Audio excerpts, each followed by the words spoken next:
Hello friends, good morning Odisha. आज सकाळ बहुत गुड़े गुरुत्वपूर्ण खबर आसी जो खबर गुड़ी को आपण मैंने जाना निहाती दरकार। तेज आसतु जाने कौन से गुरुत्वपूर्ण खबर गुड़िक। तेज ता पूर्व आपन को अनुरोध अटे जे जदि आपन को वीडियोटी भल लगे आपन लाइक करने सहित वीडियो को अधिक अधिक शेयर करेंगे। यह सहित यह लेटेस्ट खबर सबको जानापी आम चैनल को सब्सक्राइब करूँ। तेज आसतु आरंभ करवा आज खबर अभियान। प्रथम बड़ खबरटी होछि क्षमता जीवा परे बदलिले नवीन प्रोफाइल स्टेटस। क्षमता जीवा परे बदली गला सोशल मीडिया प्रोफाइल स्टेटस। पूर्वर सोशल मीडिया स्टेटस रे मुख्यमंत्री ओडिशा लिखुथिबा नवीन पट्टनायक एबे एहाकू बदलाई दैछन्ती। एहा स्थान रे बिजु जनता दल सभापति बोली से उल्लेख करिसन्ती। पूर्वतन मुख्यमंत्री Naveen Patnaik social media profile status बे चर्चार कारण पलटिछि।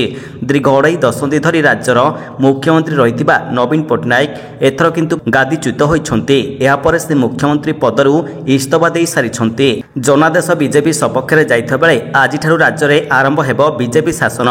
परवर्ती खबरटी हेउछि ओडिशा रे बीजेपी सरकार मुख्यमंत्री भाबरे शपथ नेले मोहन माझी। शेष हैला सबु कल्पना जल्पनार अंत। मुख्यमंत्री भाबरे शपथ नेले मोहन माझी।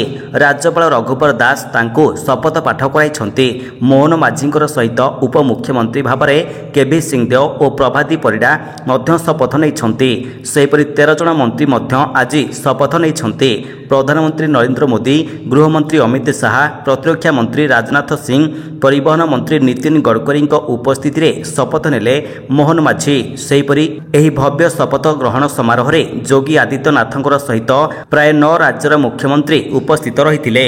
परवर्ती खबरटी हेउछि आसिला भाजपा सरकार एणिकी महिला को मिलिबो 50,000 टंका।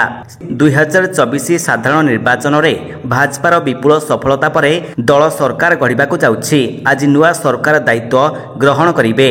एबे लोकमानकर मनरे प्रश्न उठुछि राज्य रे भाजपा नुआ सरकार गढ़ुछि निर्वाचन इस्ताहार रे देइथिबा प्रतिश्रुति पालन करिबो तो। तेबे एहा ओडिशावासींकर मनरे सबुठारु बड़ प्रश्न भाबरे उभा होइछि।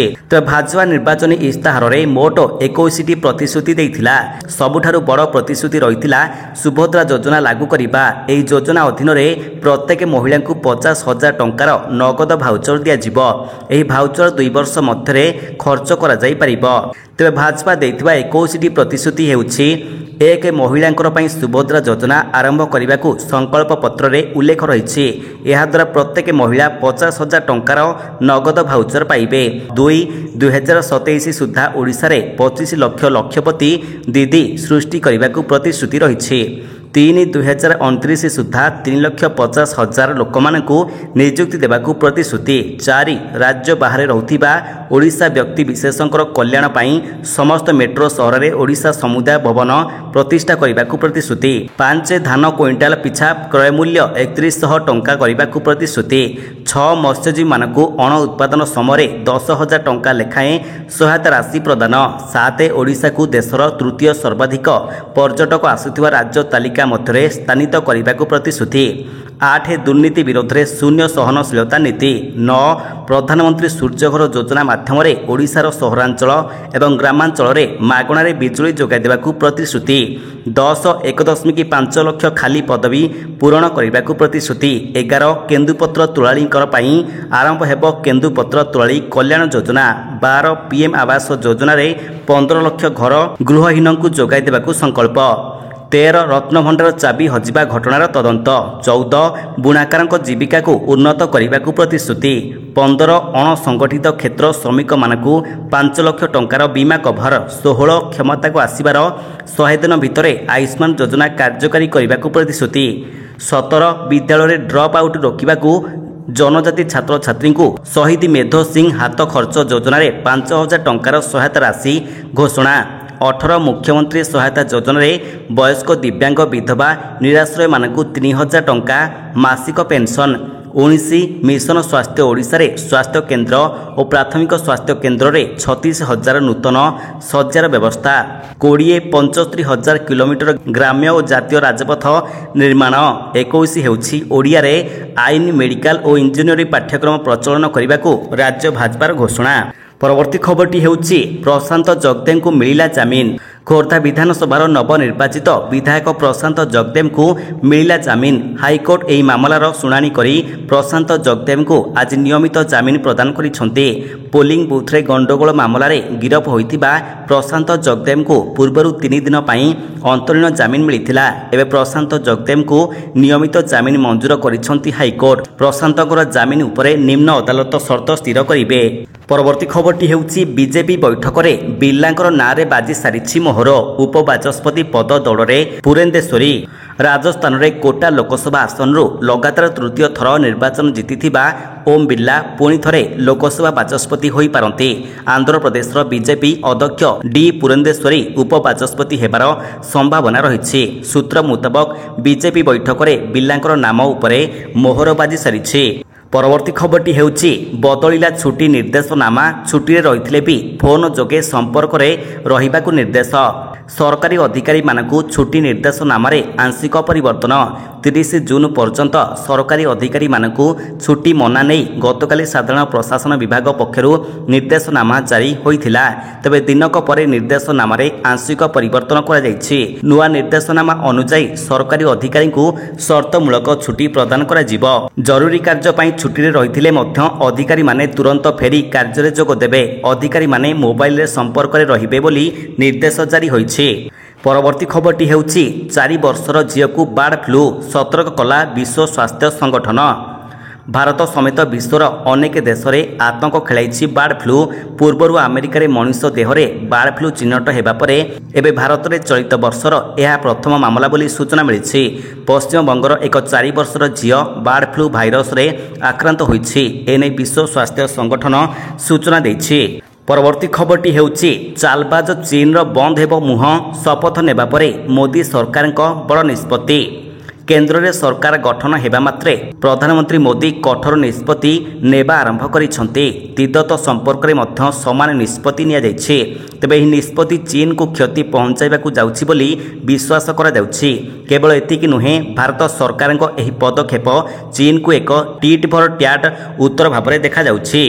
ପରବର୍ତ୍ତୀ ଖବରଟି ହେଉଛି ଶପଥ ଗ୍ରହଣ କଲେ ଓଡ଼ିଶାର ନୂଆ ମୁଖ୍ୟମନ୍ତ୍ରୀ। ବିଜେପି ସରକାରର ଶପଥ ଗ୍ରହଣ ସମାରୋହ।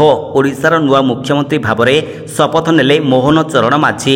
ଏହି ସମାରୋହରେ ବହୁ ମାନ୍ୟଗଣ୍ୟ ବ୍ୟକ୍ତି ଉପସ୍ଥିତ ରହିଥିବା ବେଳେ ଭିଭିଆଇଙ୍କର ଭିଡ଼ ଜମିଛି। ଭୁବନେଶ୍ୱର ଜନତା ମଇଦାନରେ ଶପଥ ପାଠ କରିଛନ୍ତି ନୂଆ ମୁଖ୍ୟମନ୍ତ୍ରୀ ମୋହନ ଚରଣ ମାଝୀ। ମୁଖ୍ୟମନ୍ତ୍ରୀଙ୍କୁ ଶପଥ ପାଠ କରାଇଛନ୍ତି ରାଜ୍ୟପାଳ ରଘୁବର ଦାସ। ପରବର୍ତ୍ତୀ ଖବରଟି ହେଉଛି ଓଡ଼ିଶାକୁ ତାତିରୁ ନାହିଁ ନିସ୍ତାର। 15 ତାରିଖ ପର୍ଯ୍ୟନ୍ତ ପ୍ରବଳ ଗ୍ରୀଷ୍ମ ପ୍ରବାହ ନେଇ ପାଣିପାଗ ବିଭାଗର ସୂଚନା। ଓଡ଼ିଶା ଛୁଇଁଲାଣି ମୌସୁମୀ, କିନ୍ତୁ ତାତିରୁ ନିସ୍ତାର ନାହିଁ। 15 ତାରିଖ ପର୍ଯ୍ୟନ୍ତ ରାଜ୍ୟରେ ପ୍ରବଳ ଗ୍ରୀଷ୍ମ ପ୍ରବାହ ନେଇ ଆଞ୍ଚଳିକ ପାଣିପାଗ ବିଜ୍ଞାନ କେନ୍ଦ୍ର ପକ୍ଷରୁ ୱାର୍ଣ୍ଣିଂ ଜାରି କରାଯାଇଛି। ଆଗାମୀ 3 ଦିନ ଆଭ୍ୟନ୍ତରୀଣ ଓଡ଼ିଶାରେ ତାପମାତ୍ରା 43ରୁ 35 ଡିଗ୍ରୀ ରହିବ ବୋଲି ଆକଳନ କରାଯାଉଛି। ତେବେ ସେପଟେ ଅଂଶୁଘାତ ଭଳି ସମସ୍ୟା ଉପୁଜିବା ଆଶଙ୍କାରେ ଏସ୍ଆର୍ସିଙ୍କ ପକ୍ଷରୁ ଜନସାଧାରଣମାନଙ୍କର ପାଇଁ ସତର୍କତା ଜାରି କରାଯାଇଛି। ପୂର୍ବାହ୍ନ 11ଟାରୁ ଅପରାହ୍ନ 3ଟା ପର୍ଯ୍ୟନ୍ତ ଶ୍ରମିକମାନଙ୍କୁ କାମ କରିବାକୁ ବାରଣ କରାଯାଇଛି। ତେବେ 2ରୁ 3 ଦିନ ମଧ୍ୟରେ ମୌସୁମୀ ଓଡ଼ିଶାର ବିଭିନ୍ନ ସ୍ଥାନରେ ପହଞ୍ଚିବା ନେଇ ଭାରତୀୟ ପାଣିପାଗ ବିଭାଗ ଆକଳନ କରିଥିଲା। ହେଲେ ଏପର୍ଯ୍ୟନ୍ତ ମୌସୁମୀ ଆଗକୁ ବଢ଼ିପାରିନାହିଁ। ପରବର୍ତ୍ତୀ ଖବରଟି ହେଉଛି ମୁଁ ଏପର୍ଯ୍ୟନ୍ତ ବଞ୍ଚିଛି, ତୁମେ ଭାଙ୍ଗି ପଡ଼ନି, ସରକାର ପୁଣି ବଦଳିବ ବୋଲି କହିଲେ ନବୀନ। 24 ବର୍ଷର ସରକାର ଭାଙ୍ଗି ଯାଇଛି। ବିଜେଡି କର୍ମୀମାନେ ବି ଭାଙ୍ଗି ପଡ଼ିଛନ୍ତି। ସମସ୍ତେ ଏବେ ଝଟକା ଖାଇଛନ୍ତି। ହଠାତ୍ ସରକାର ବଦଳିଯିବ କେହି କେବେ ଭାବିନଥିଲେ।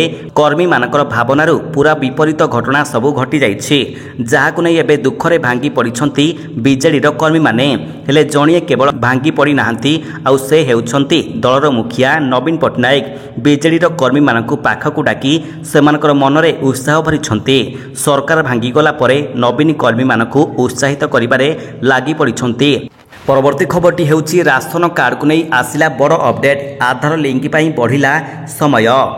ରାସନ କାର୍ଡକୁ ନେଇ ଅପଡେଟ୍ ଆସିଛି। ବର୍ତ୍ତମାନ ଖାଦ୍ୟ ଏବଂ ଲଜିଷ୍ଟିକ୍ ବିଭାଗ ଦ୍ୱାରା KYC କରିବାର ଆଦେଶ ଜାରି ହୋଇଛି। ତେବେ ଏହା ଏଥିପାଇଁ କରାଯାଇଛି କାରଣ ରାସନ କାର୍ଡରେ ସଦସ୍ୟମାନଙ୍କର ସଂଖ୍ୟା ଅପଡେଟ୍ ହେବ।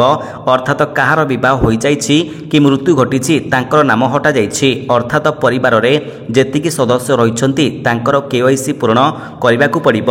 ତେବେ ଏହାର ଲାଷ୍ଟ ଡେଟ୍ 30 ଜୁନ୍ରୁ ବଢ଼ାଯାଇ ସେପ୍ଟେମ୍ବର 30 ପର୍ଯ୍ୟନ୍ତ ବଢ଼ାଯାଇଛି। ସରକାର ଫେବୃଆରୀ 2017ରେ PDSର ଲାଭାର୍ଥୀମାନଙ୍କର ପାଇଁ ରାସନ କାର୍ଡକୁ ଆଧାର କାର୍ଡ ସହିତ ଲିଙ୍କ କରିବା ବାଧ୍ୟତାମୂଳକ କରିଥିଲେ। ପରବର୍ତ୍ତୀ ଖବରଟି ହେଉଛି ଭୁବନେଶ୍ୱରରେ ଡେଙ୍ଗୁ ରୋକିବାକୁ ସ୍ୱତନ୍ତ୍ର ପ୍ରସ୍ତୁତି। 13,000 ଲେନ୍ ବୁଲିବ BMC। जनस्वास्थ्य को गुरुत्व दे मंगलवार भुवनेश्वर महानगर निगम एवं सिटी हेल्थ सोसाइटी पक्षर अनुष्ठित हो तृणमूल कर्मी प्रशिक्षण बैठक मेयर सुलोचना दास अध्यक्षतार अनुष्ठित बैठक में नागरिक मानक सचेतन कराइबा सहित सेमानकु डेंगू प्रतिरोध उपाय आपणाइबा निमंते एही शिविर आयोजन करा जायछि। भुवनेश्वर घरे घरे जेपरी एही वार्ता पहुंचब तेणु सेथिपाई प्रस्तुति होइछन्ति प्राय 800 कर्मी। भुवनेश्वर प्रत्येक वार्ड रहितिबा अंगनवाड़ी कर्मी आशा कर्मी स्वच्छ साथींकर पई स्वतंत्र रणनीति होइछि। तबे यही भली लेटेस्ट खबर सबको आपण जानिबा पई हमर चैनल को सब्सक्राइब करबा सहित वीडियो को अधिक से अधिक शेयर करंतु। धन्यवाद।